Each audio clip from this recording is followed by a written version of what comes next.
Well, the second video from the book of Judges is titled Gideon, the Unlikely Leader.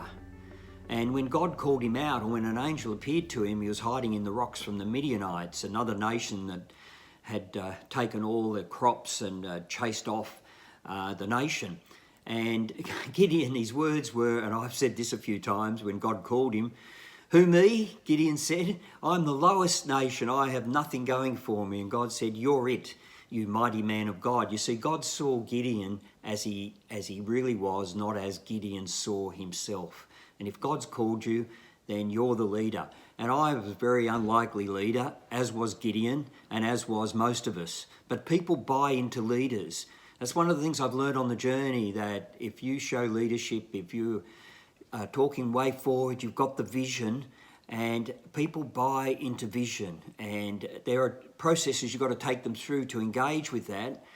But if God selected you, education is not always a criteria, and often is not.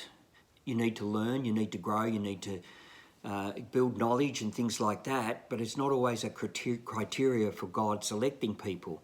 And God raises up often the weak, or what is seen as weak to the world, and to us, and the unlikely to confound the strong. He called out a woman in this book called Deborah, we'll hear about in another video. He called out Gideon, who was seen as not only the lowest family in the nation, but the lowest in their family. And David, who was just this skinny guy, shepherd out in the field, and God said, no, he's the one who's going to be king. And, you know, it's just, you know, Samson was one of those, but he had strength, but God had to build that in him, but he misused that. But in the end, he was able to defeat the nation because God took him and used him. And you see, most of us are unlikely candidates for running businesses, for building a career, for being a pastor, you know, even having a family. We're really unlikely. And when people have said, you'll never amount to anything, don't listen to them. Put it behind you, because that's not how God sees you. He sees you as a mighty man and woman of God. So be careful what you speak, or be careful what other people are speaking over you. Don't allow it to get inside you and take hold, because God has the way of taking unlikely people forward.